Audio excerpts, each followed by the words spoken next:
Make my ears so clear, make my eyes so sweet, make my mouth so sweet, make my heart so sweet, and my hand to reach out and touch the world with your love. Holy Spirit,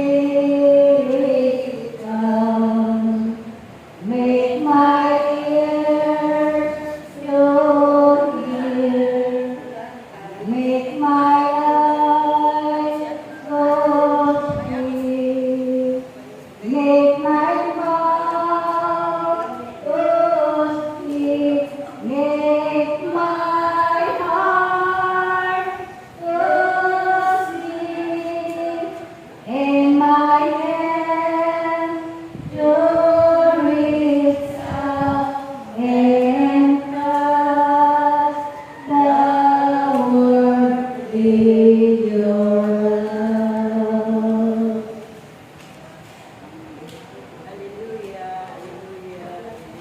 Mapagpalang hapon sa inyo aking mga anak na pinagpala ng Diyos.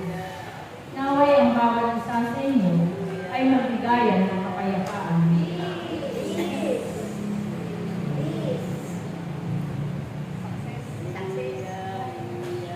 Ako ito aking mga anak, ang Espiritu ng Diyos. Ang Espiritu na nagbibigay buhay. Ako ang Espiritu na nananahan sa inyong mga puso.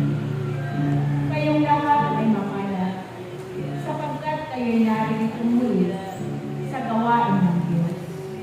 Naway pagsumikapan ninyo palagi na kayong lahat ay pagharian ng Diyos nang naaayon sa kanyang kalooban, upang anuman ang hingin ninyo sa kanya ay kanyang ipagpakaloob sa bawat isa sa inyo.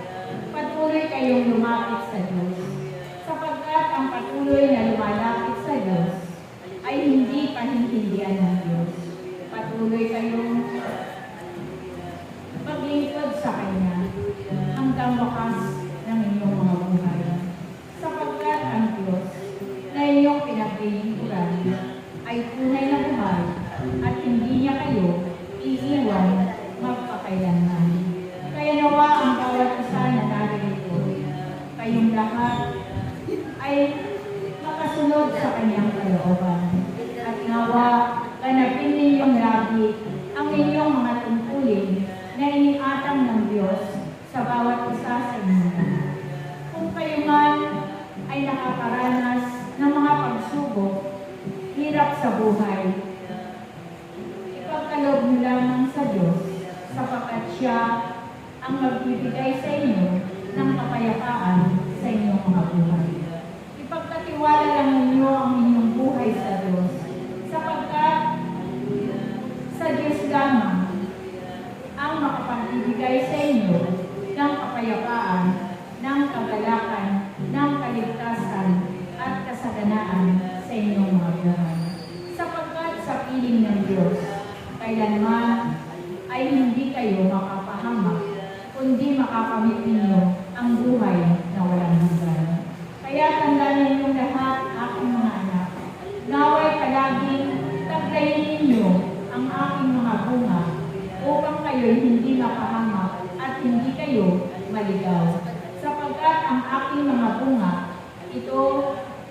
kapag ito ay inyong nasunod sa inyong mga buhay, tunay na kayo ay paghaharian ng Diyos at kayo'y makakarating doon sa kaharian ng Diyos. Kaya nawa aking mga anak na narito, pagsumikapan ninyong lagi na kayo'y makadalo sa lahat ng gawain ng Diyos upang ang pagpapala ng Ama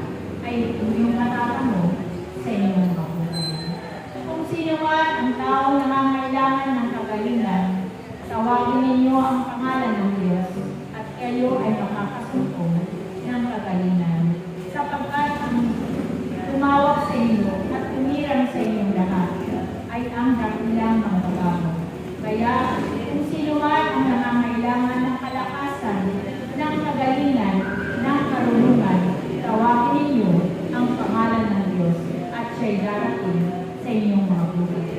Salamat sa inyong lahat. Naway manatili kayong laging umiibig sa Diyos upang makamit ninyo ang kanyang pangako na